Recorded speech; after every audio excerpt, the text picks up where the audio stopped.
제 말씀입니다. 우리 모두 함께 일어나셔서 봉독하실까요? 시작. 여호와의 사자가 길갈에서부터 복임으로 올라와 말하되 내가 너희를 애굽에서 올라오게 하여 내가 너희의 조상들에게 맹세한 땅으로 들어가게 하였으며 또 내가 이르기를 내가 너희와 함께 한 언약을 영원히 어기지 아니하리니 너희는 이 땅의 주민과 언약을 맺지 말며 그들의 제단들을 헐라하였거늘 너희가 내 목소리를 듣지 아니하였으니 어찌하여 그리하였느냐. 그러므로 내가 또 말하기를 내가 그들을 너희 앞에서 쫓아내지 아니하리니 그들이 너희 옆구리에 가시가 될 것이며 그들의 신들이 너희에게 올무가 되리라 하였노라. 네, 할렐루야, 복된 주일입니다. 감사합니다. 오늘도 이렇게 저희들, 오늘 날씨가 정말 좋더라고요. 어제 비가 와서 그런지 해가 너무 예뻐요. 오늘 이렇게 좋은 날, 또 아름다운 공간에서 함께 예배 드릴 수 있게 허락하신 주님께 감사를 올려드립니다. 저는 지난주 어제부터 글로벌 청년 모임을 시작했습니다. 해외랑 한국이랑 실시간으로 영상으로 실시간으로 진행합니다. 작은 모임이지만 시작되었어요. 청년들과 함께 우리의 인생에서 우리가 믿는 기독교가 정말 우리의 삶의 답이 되어가는가 그 길을 찾아가려고 합니다. 여전히 많은 질문들 가지고 있는 청년분들의 이야기를 들어보면서 저도 가슴이 설레기도 했고 또 함께 깊이 생각도 하고 좋은 시간이었어요. 앞으로 주님이 어떻게 인도하실지 굉장히 기대가 되고 있고요. 진리를 찾아가는 이 작은 모임이 시작되었는데 여러분들 생각나실 때 기도해 주십시오. 믿음으로 우리가 이렇게 주님을 좀 더 잘 찾아가면 좋겠다. 그렇게 생각하고 있습니다. 여러분들 함께 기도해 주십시오. 우리가 믿음의 여정을 시작할 때 하나님에 대해서 많은 질문들을 가지게 되죠. 여러분들은 질문 없으셨나요? 하나님을 믿기로 했고 그 길 어딘가에 가고 있지만 여전히 하나님께 대해서 많은 질문이 있고 이해되지 않은 부분, why, 왜 그럴까 이런 답을 구하는 것들이 많이 있습니다. 우리는 하나님을 다 알 수 있을까요? 저희는 하나님을 다 알 수 있을까요? 30년, 40년 믿음 생활을 하셨다고 해서 하나님을 다 알 수 있을까? 저희는 다 알 수 있을까요? 군맹무상이라는 사자성어가 있어요. 들어보셨나요? 예, 제가 몇 번 여러분들께 나눠드렸던 말씀인데 군맹무상이라는 사자성어가 있어요. 큰 코끼리를 만져본다는 의미예요. 여러 맹인들이 큰 코끼리를 만져본다라는 뜻의 군맹무상이라는 단어가 있어요. 이게 앞을 보지 못하는 맹인들이 큰 코끼리를 만져봅니다. 그 다음에 코끼리 어떻게 생겼어요? 라고 이들에게 물어봐요. 그럼 어떤 사람은 다리를 만지고 코끼리는 나무판 같아요. 어떤 사람은 코끼리 상아를 만지고 무화같이 생겼어요. 어떤 사람은 등을 만지고 돌판 같아요. 어떤 사람은 절구 방망이 같아요. 줄 같아요. 꼬리 만지고 눈이 보이지 않는 사람들 자기가 만진 부분만 코끼리를 생각하는 거예요. 근데 우리 역시 이렇게 크신 하나님께서 하나님에 대해서 우리가 일부분적인 것들, 우리가 자신이 경험한 것들 밖에 알 수 없는 작은 존재일 겁니다. 그래서 여전히 저희들은 하나님이 누구신가, 도대체 하나님은 왜 그러셨을까 이런 궁금증을 계속 갖게 되겠죠. 창조주 하나님을 피조물인 우리는 다 알 수 없을 거예요. 다 알 수 없습니다. 온전하게 모두 파악하고 이해하는 것은 어렵습니다. 하나님은 그래서 자신을 인간에게 계시해 주세요. 하나님께서 자신을 계시해 주지 않으면 우리는 하나님을 절대로 알 수가 없습니다. 계시라는 뜻이 사전적 의미로 드러내 보여줌이에요. 그래서 하나님께서 스스로 자신을 우리에게 드러내 보여주지 않으면 우리는 알 수가 없어요. 하나님의 존재를 알 수가 없습니다. 하나님이 이 인류에게 이 세상에 자신을 우리에게 계시해주는 방법이 크게 두 가지가 있어요. 하나는 일반 계시고요. 하나는 특별 계시예요. 일반 계시는 뭐냐면 누구라도 모든 사람이 알 수 있도록 하나님이 드러내 보여주시는 거예요. 쉽게 설명하면 나무, 바람, 별, 공기, 꽃, 계절, 달, 이런 자연 같은 것을 통해서도 우리에게 창조주이심을 드러내 보여주세요. 계시해 주신 거예요, 이게. 우리 이걸 일반 계시라고 합니다. 아니면 또 인간에게 심어놓은 양심이, 모든 인간에게는 이 양심을 심어 놓으셨거든요. 이 일반 계시예요. 우리가 태어날 때부터 하나님은 우리 심령 가운데 이 양심을 심어 주셨어요. 누구나 다 하나님을 잘 모른다 해도 이 심정에 있습니다. 이 바른 마음을 기본적으로 주셨어요. 이것 또한 우리가 하나님께서 우리에게 주신 일반적인 계시라고 합니다. 특별 계시가 있어요. 특별하게 드러내 보여주시는 거예요. 일반적이진 않아요. 특별한 일이 일어나거나 하는 것이에요. 예를 들면 기적이나 이적 같은 일이 일어난다거나 꿈의 환상을 보여주신다거나 뭐 이런 특별하게 어떤 것으로 자신을 드러내 보여주시는 것. 이거 특별 계시예요. 그리고 하나님께서 자신을 가장 많이 드러내 보여주신 곳이 바로 성경이에요. 성경에는 하나님이 자신에 대해서 나는 이런 존재야. 나는 나인데 이런 존재야 라고 어떤 성품을 가지셨는지 하나님 계속 성경의 많은 이야기를 통해서 우리에게 계시해 주신 거예요. 드러내 보여주신 거예요. 이것이 특별 계시예요. 그래서 성경에 많이 나오잖아요. 하나님의 이름들이 우리 준비하시는 하나님, 사랑의 하나님, 군대의 하나님, 승리의 하나님, 뭐 이런 성품들을 우리에게 계시해 주신 거거든요. 하나님을 우리는 성경을 통해서 그 하나님의 성품을 알고 배우고 이해하고 만나게 되거든요. 또 우리의 삶 속에서 경험하는 것들 역시 하나님께서 나에게 드러내 보여주시는 특별한 계시들이라고 할 수 있어요. 이렇게 하나님께서는 자신의 성품에 대해서 하나님이 우리를 얼마나 사랑하시는지에 대해서 계시해 주셨어요. 그래서 우리가 하나님을 궁금해하고 더 알고 싶어하고 이게 지극히 정상이에요. 우리가 다 알지 못하지만 우리는 하나님께 계속해서 다가가면서 조금씩 더 깊이 만나게 될 것이기 때문입니다. 저희 지난주 사사기를 읽으셨습니다. 사사기 잘 읽고 계시죠? 사사기의 이 시기는 역사적으로 이스라엘의 배교, 죄악, 그리고 고통, 고난을 당하면 회개하고 또 다시 하나님 구원해 주시고 또 다시 배교하고 죄악과 고통 속에서 회개하고 구원해 주시고 하나님 다시 배교하는 이런 이스라엘 모습들을 계속 보여주고 있어요. 사사기에는. 그래서 사사기 전체의 내용을 보면 배교, 배신하는 배교, 그 다음에 압제, 회개, 구원, 망각 이게 계속해서 반복되고 있어요. 그래서 흔히 사사기의 이야기는 이스라엘의 실패에 대한 이야기라고 말해요. 사사기에는 인간의 반복적인 죄들과 타락의 모습들을 가감없이 우리에게 보여줍니다. 정말 이렇게까지 이스라엘이 어떻게 하나님이 후려굽시켰는데 이렇게까지 할 정도로 사사기에는 그 내용들을 가감없이 보여줘요. 사사기는 너희 이렇게 실패했으니까 잘 봐 라고 이야기하신 실패의 이야기일 뿐일까요? 저는 사사기는 그럼에도 불구하고 너희를 오래 참으시고 사랑하는 하나님을 보라 말씀하는 이야기라고 생각합니다. 인간의 계속되는 죄에도 하나님은 참으로 오래 참으시고 또 용서하시고 또 하나님 앞에 나오면 또 용서하시고 또 망각해서 죄를 지면 또 용서하십니다. 이렇게 오래 참으시는 사랑을 보여주고 계세요.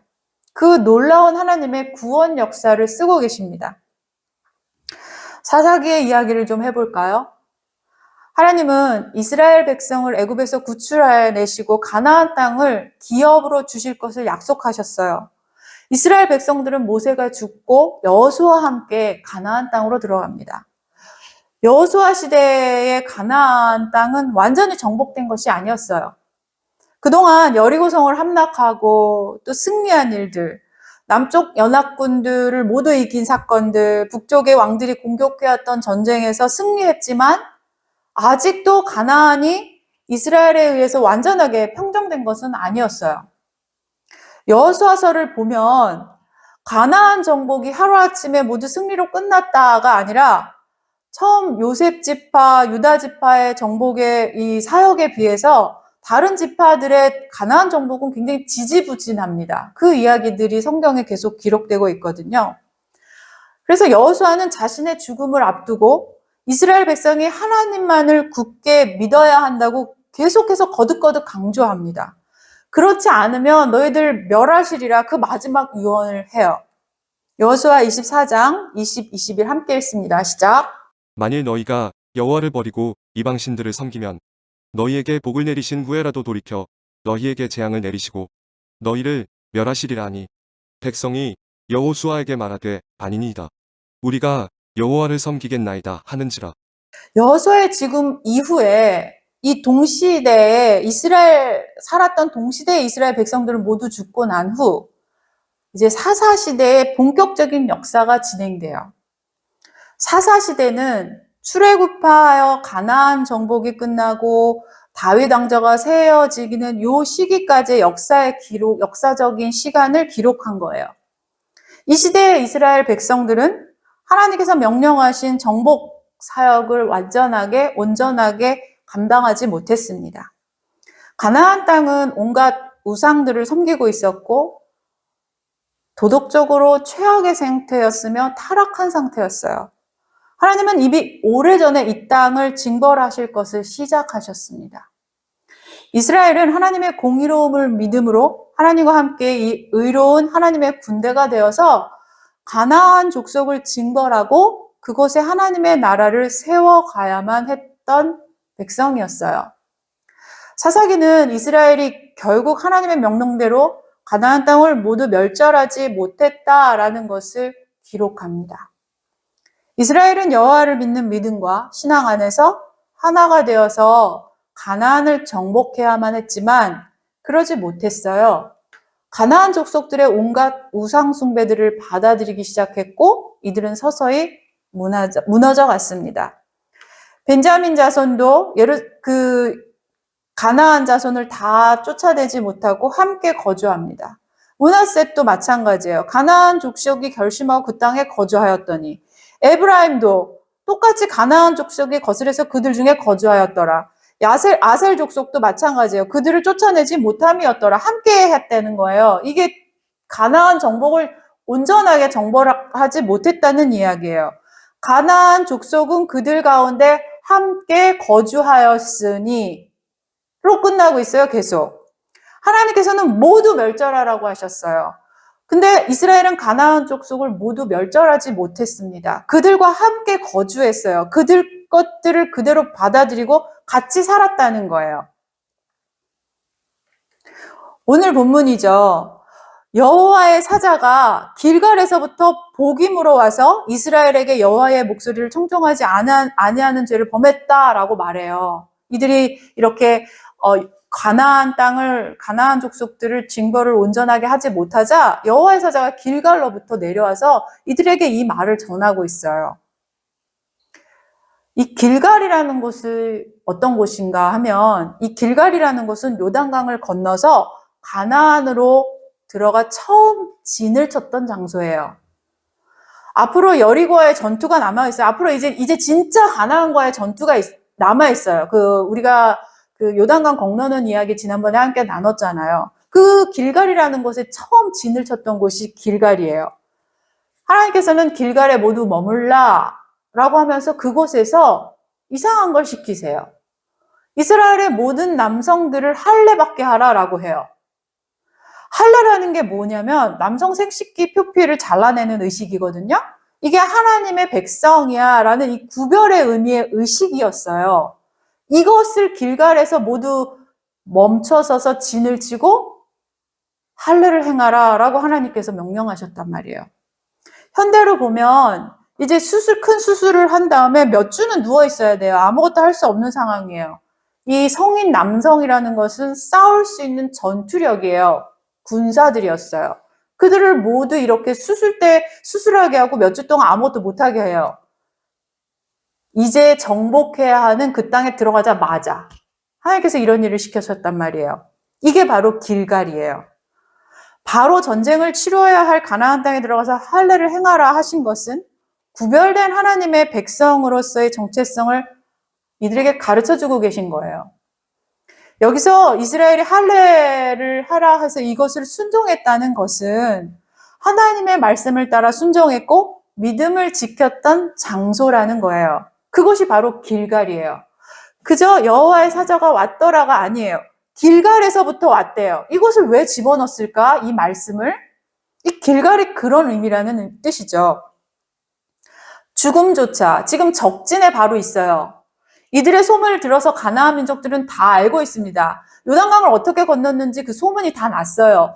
출애굽한 어떤 민족이 어떻게 왔는지 다 알고 있어요. 가나안 땅은. 근데 이들이 길갈에 진을 쳤다는 걸 몰랐을까요? 알고 있었을 거예요. 그래서 그들이 마음을 먹고 이들을 치려했다 하면 이들은 그냥 전멸되는 거였어요. 그런데 이런 죽음조차 하나님의 손에 있다는 것을 믿음으로 할례를 행했던 곳 길갈에서 하나님은 이스라엘을 보호하셨고 또한 이후 여리고성과의 전쟁에서도 승리하게 해주셨어요. 이들은 이걸 기억해야 했습니다. 구원하시는 분은 하나님이시며 승리하게 하시는 이도 하나님이십니다. 그 장소를 기억할 수 있게 하는 곳이 바로 길갈이었던 것이에요. 이스라엘은 이 길갈이라는 에서 일어났던 사건과 그 믿음을 기억하고 회복해야만 했어요. 근데 지금 이스라엘은 그 믿음이 없어졌습니다. 순종하지도 않았어요. 가나안을 모두 멸하지도 않았습니다. 이스라엘의 죄는 단순히 가나안 땅을 정복하라라는 말씀에 불순종한 것에 그치는 게 아니었습니다. 하나님은 가나안과의 전쟁에서 가나안 족속을 죽이되 애들도 남기지 말고 소나 양도 남기지 말고 다 죽여버리라고 말씀하셨어요. 혹자들은 이런 말을 해요. 저도 예전에 그런 생각을 한 적이 있었거든요. 아니 자비와 하나님이시라면서 이렇게 잔악하고 잔혹하고 무자비하실 수가 있나? 그들이 무슨 죄가 있다고? 이런 말 하거든요. 창세기에 이런 말이 나옵니다. 창세기 15장 16절 말씀입니다. 함께 읽겠습니다. 시작. 내 자손은 4대 만에 이 땅으로 돌아오리니 이는 아모리 족속의 죄악이 아직 가득 차지 아니함이니라 하시더니. 이것은 아브라함에게 하신 말씀이거든요. 아모리 족속은 가나안에 거주하는 모든 사람을 가리켜요. 이때 당시.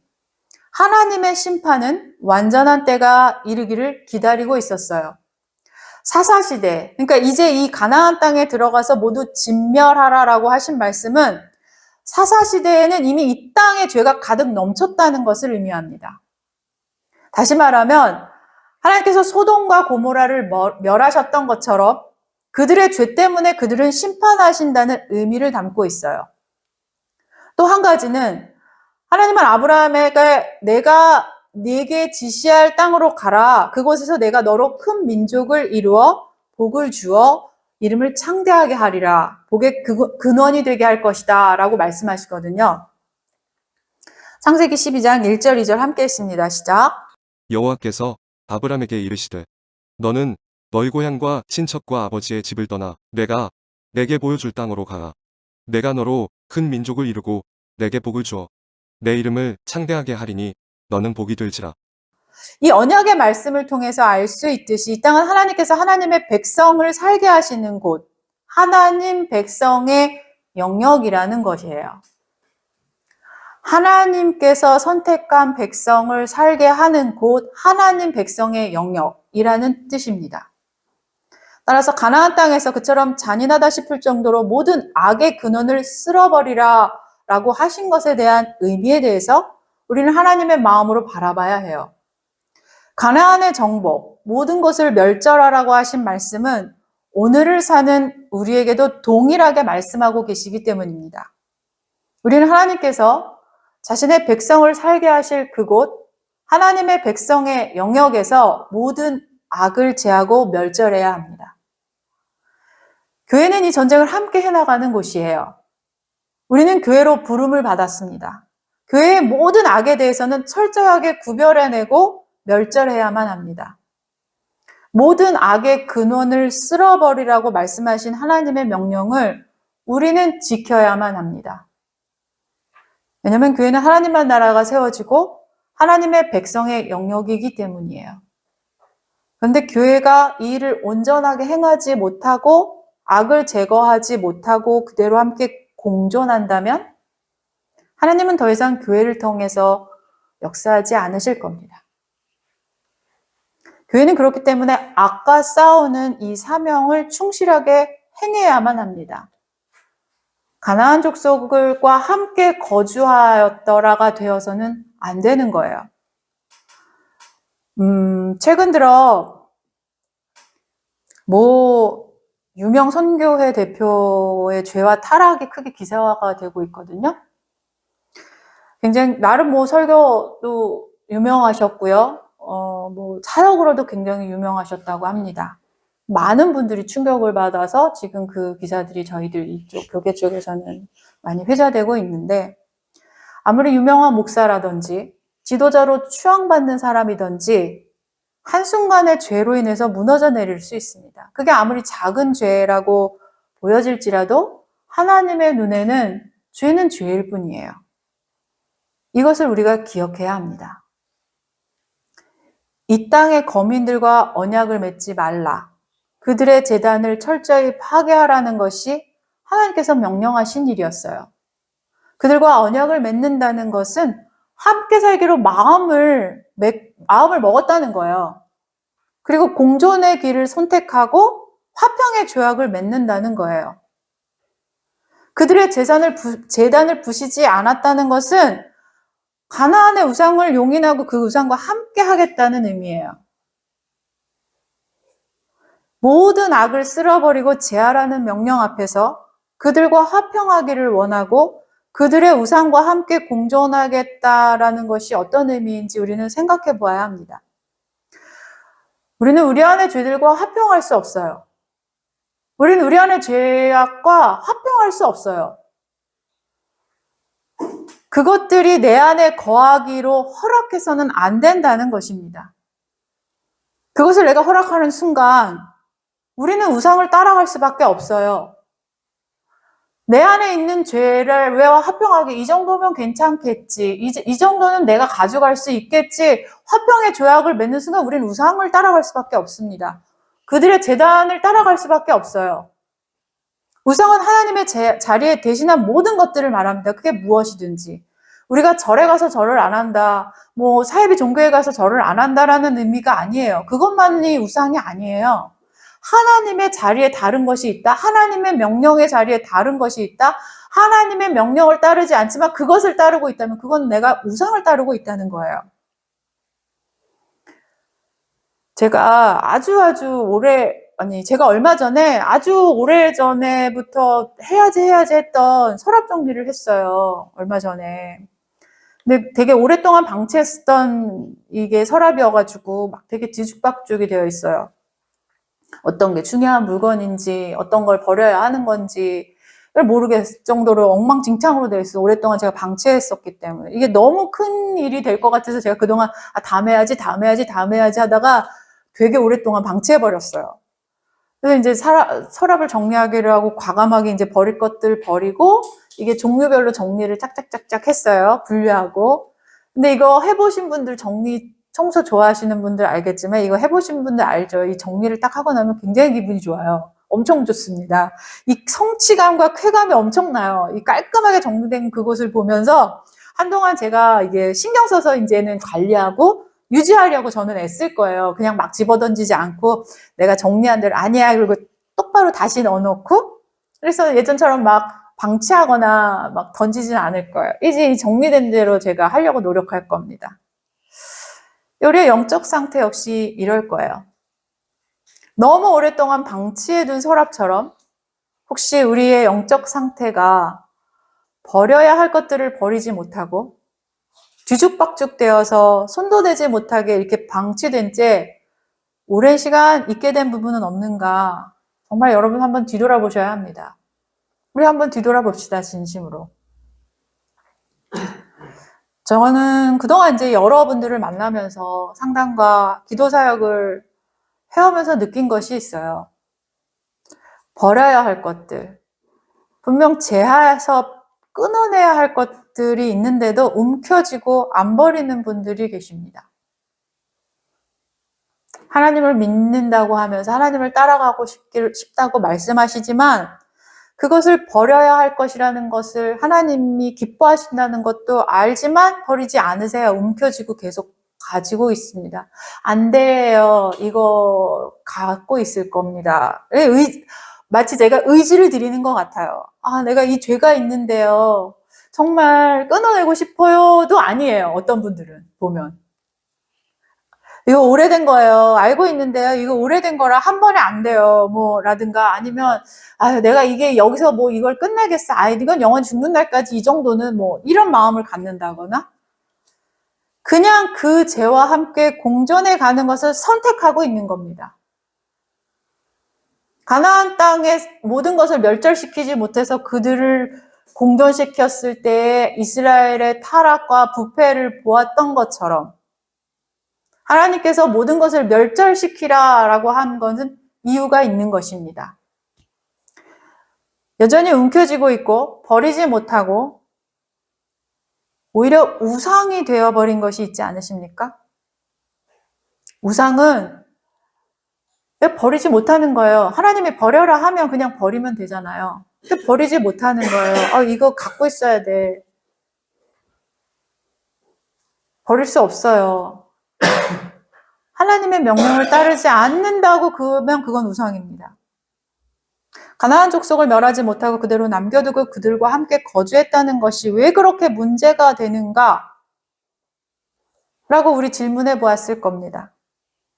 그들과 공존하기로 함께 했다는 것은 그들이 심어놓은 그 땅의 악법들과 악한 죄들을 그대로 따라가게 되는 것이었어요. 결국 이스라엘은 가나안을 모두 제거하지 못하고 그들과 함께하며 그들의 모든 악법 그리고 우상 숭배를 아주 적극적으로 스스로 취합니다. 어쩔 수가 없었어요가 아니라 적극적으로 취합니다. 그렇게 이스라엘은 무너지게 됩니다. 가장 무서운 게 뭔지 알아요? 가장 무서운 것은 하나님께서 모든 악을 멸하라 라고 하는 명령을 지키지 않은 이스라엘을 그대로 내버려 두셨다는 겁니다. 이제 이스라엘은 구별된 하나님의 백성의 모습이 아니에요. 그대로 죄악 가운데 내버려 두시고 그것이 가시가 되고 올무가 되는 것을 그대로 내버려 두십니다. 전 말씀 준비하면서 이게 정말 두려운 일이구나라고 생각했어요. 내가 죄를 졌는데 죄라는 걸 알고 있지만 아직도 내 안에 이게 가시가 있는데 아무 일도 안 일어났다? 그러면 진짜 두려워하셔야 합니다. 하나님 이 정도는 봐주시나 봐가 아니에요. 오히려 우르르 쾅쾅 나를 어떤 고난 가운데 어떤 가운데 그냥 거하게 하시고 나를 징계하시는 게 어떻게 보면 더 훨씬 감사한 거예요. 내가 죄를 졌는데 그대로 두셨다? 아무 말씀이 없으셨다? 여러분들 진짜 주님 앞에 나아가서 주님의 얼굴 구하셔야 할 때입니다. 그거 그냥 내버려 두시는 거예요. 성경을 읽어보면 이스라엘의 모든 전쟁은 군사가 많다고 이긴 것도 아니었어요. 사람이 적다고 진 것도 아니었어요. 가나안의 철병거를 가졌다고 성경에 기록하거든요. 그러니까 이들은 출애굽해서 뭐가 있겠어요? 심지어 이들은 철기가 아니었어요. 청동 이런 건데 그것도 얘네들은 종이었기 때문에 이스라엘은 군사들이 아니었어요. 근데 철기 문화를 가진 가나안 땅에 종로를 타던 이들이 광야를 헤매다가 들어가서 싸우라는 거예요. 그들을 모두 멸하라는 겁니다. 하나님께서는 이들을 승리하게 해주신 분이세요. 이들이 잘해서 싸워서 이긴 것은 아니었어요. 아무런 대단한 무기조차 없었던 이스라엘의 정쟁에서 계속해서 승리할 수 있었던 것은 하나님께서 함께 싸워주셨기 때문이에요. 이스라엘의 전쟁은 하나님의 전쟁이기 때문이에요. 그런데 하나님께서 악과 싸우는 사명에 충실하지 않은 이스라엘과 더 이상은 함께 싸우지 않으시고 그대로 내버려 두셨다라는 게 가장 무서운 겁니다. 여호수아 2장 4절 5절 말씀입니다. 함께 읽습니다. 시작. 여호와의 사자가 이스라엘 모든 자손에게 이 말씀을 이르매 백성이 소리를 높여온지라. 그러므로 그곳을 이름하여 보김이라 하고 그들이 거기서 여호와께 제사를 드렸더라. 죄송합니다. 여호수아 아니고 사사기 2장입니다. 여호와의 사자가 길갈에서 내려와서 이들에게 말을 하니까 이들이 그곳에서 소리 높여 울어요. 자신들의 죄를 깨닫고 그리고 여호와께 제사를 드립니다. 사사기 전체는 5가지 주제를 가지고 계속해서 반복되고 있거든요. 첫째는 이스라엘이 하나님 앞에 악을 행합니다. 명령한 걸 지키지 않아요. 둘째는 여기에 진노하셔서 그들을 그대로 노략 가운데 내버려 두십니다. 하나님이. 셋째는 그래서 이들을 억눌리고 고통당해요. 그래서 백성이 하나님께 구해달라고 회개하며 앞으로 나아갑니다. 그럼 네 번째, 하나님은 구원할 사사를 보내주셔서 이들을 구출해내시고 구원해내세요. 다섯 번째, 다시 구원과 안정의 시간을 줍니다. 그리고 이들은 또다시 망각하고 죄를 짓니다. 이게 계속해서 반복되고 있어요. 인간의 눈으로 보면 이스라엘의 신앙은 실패했다고 말해요. 이들은 계속해서 반복되는 죄를 짓고 또 회개하고 구원하면 또다시 죄를 짓고 이 죄를 계속 반복합니다. 그런데 그럼에도 불구하고 하나님께서는 왜 이들을 완전히 버리지 않으셨을까요? 하나님은 오래 참으시는 분이기 때문이에요. 사사기의 내용은 이렇게 오래 참으시는 하나님의 성품과 그 사랑에 대해서 우리에게 보여주고 있습니다. 베드로후서 말씀을 마무리하려고 합니다.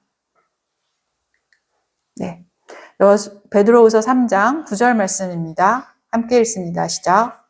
주의 약속은 어떤 이들이 더디다고 생각하는 것 같이 더딘 것이 아니라 오직 주께서는 너희를 대하여 오래 참으사 아무도 멸망하지 아니하고 다 회개하기에 이르기를 원하시느니라. 오래 참으시는 하나님은 결국 우리가 멸망치 않고 회개에 이르기를 원하신다고 말씀하십니다. 하나님께서 내 삶에서 제하라고 명령하신 것들을 우리는 충실하게 잘 해나가고 계십니까? 그걸 이루어가고 있습니까? 가나안을 멸하라 하신 말씀처럼 내 삶에서 죄를 제하십시오. 먼저 모든 거짓된 악을 제하십시오. 거짓이 너무 많습니다. 어떤 거짓도 취하지 마시기를 축원합니다. 진심으로. 그리고 승리의 영역을 하나님과 함께 늘려가시길 바랍니다. 우리는 그 마음을, 그 의지를 드리는 거예요. 하나님께. 싸우시는 분은 하나님이세요. 그리고 만약 여전히 죄악 가운데 있지만 그것을 그대로 내버려 두는 것들이 있다면 빨리 하나님 앞으로 나아가십시오. 정말 회개의 자리로 나아가십시오. 하나님은 회개하는 자에게 언제든지 구원의 손길을 보내시는 분이십니다. 죄를 그대로 내버려 두지 마시고 하나님 앞으로 가십시오. 이스라엘의 모든 싸움은 하나님께서 함께 해주셨어요. 하나님은 결코 먼저 약속을 깨뜨리신 적이 없어요. 하나님께서는 먼저 약속을 깨뜨리신 적이 한 번도 없으십니다. 성경에서 하나님께서 이스라엘과의 언약을 위해서 늘 신실하고 오래 참으시고 그 사랑을 보여주셨습니다. 여러분들의 삶에 하나님의 백성으로 살아가야 할 영역을 우리에게 주셨어요. 가서 우리는 취해야 합니다. 가나안에 있는 모든 것들을 멸절하라 하신 하나님의 말씀은 오늘을 사는 우리에게도 동일하게 하십니다. 내 안에 있는 죄악들을 제하십시오. 그들과 화평하지 마십시오. 그들의 재단을 헐어버리시고 내 안의 죄를 모두 무너뜨리십시오. 싸움은 주님이 하십니다. 우리는 의지를 드리는 거예요. 마음을 드리는 겁니다. 믿음을 드리는 겁니다. 내 힘으로 할 수 없지만 하나님이 승리하실 것을 믿고 하나님을 구하는 거예요. 여러분들 마음 가운데, 심령 가운데, 또 삶 가운데 제하지 못했던 것들이 있다면 이 시간 기억하시고 기도하시며 하나님 앞에 나아가시길 원합니다. 함께 기도하시겠습니다. 우리 구주 예수 그리스도의 은혜와 하나님의 사랑과 성령의 교통하심이 성도들의 머리 위에 이제로부터 영원토록 함께할지어다.